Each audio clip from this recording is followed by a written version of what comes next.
I think a TV show about all women harnessing electricity speaks to gays everywhere. I mean, it's like gays love powerful women, right?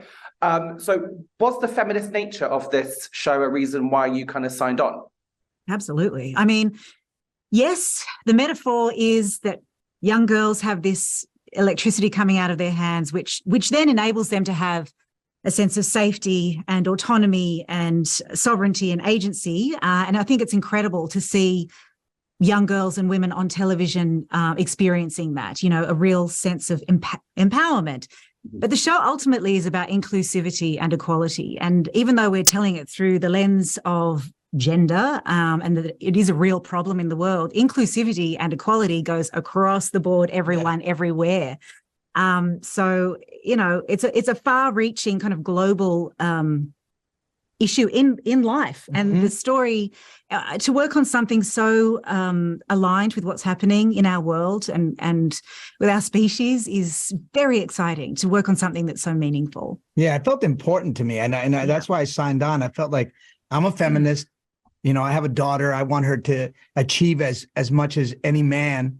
And shows like this are important to show the world that what happens when women aren't allowed to have their own power, when women do get power, what happens to men, like our son in the show. He has a bit of issues dealing with his sister's power, but that's a real thing, but I love the way it's done here in a parable, you know what I mean? So we feel safe to look at it, and maybe people can, change the way they think. Yeah, I mean, thanks to this show, women around the world have so many more female role models to look up to. There's so many badass characters. Yeah. Which are your favorite? I think that Toni, I'm sorry. Everything you do is just, everything you do has this kind of ferocity to it. And I think that's why you've got such a big gay following, Toni. I mean, I wanted to talk about Hereditary just briefly, because I'm not sure if you know this, but that role and Annie have become so championed within the LGBTQ plus community. Is this something you didn't know that? What do you think it is about that character specifically? Well, that's what I wanted to ask you, because the LGBTs, they rooted for Annie on social media. I mean, when Oscar season came around and there was no nomination for Hereditary for your role, I mean, the gays lost it. They lost their shit. As well they should. It's amazing.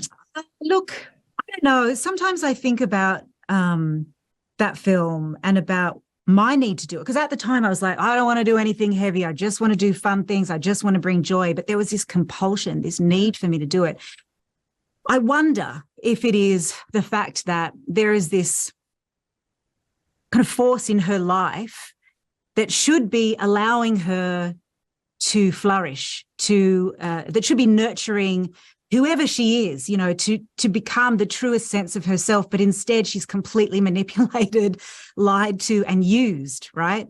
And she has to, throughout the story, really go within herself and find a sense of self to save herself. So maybe there's some kind of alignment there in terms of having to listen to who you are and potentially coming out in a society that doesn't support you or recognize you and having the guts to do that.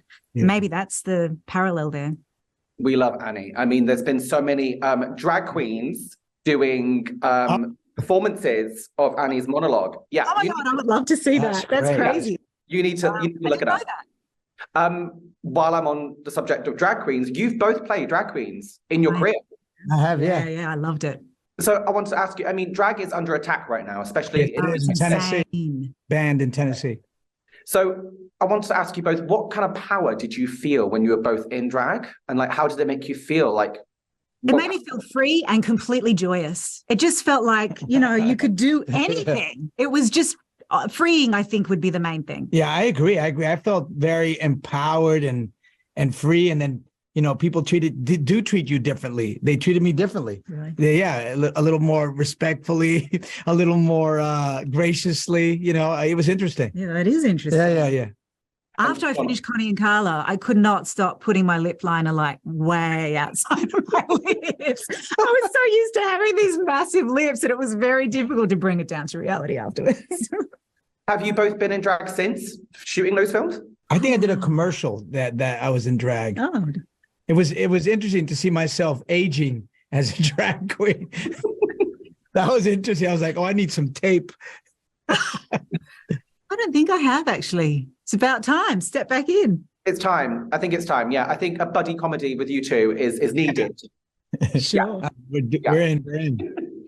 John, Chi-Chi is such a legendary LGBTQ plus character, and To Wong Foo has kind of broke boundaries for drag and LGBTQ representation in film. So how does it feel knowing that the film is so revered and legendary amongst LGBTQ plus people? Oh yeah, no, I felt such an honor when LGBTQ teenagers came to me and said, I came out because of your character. I felt empowered.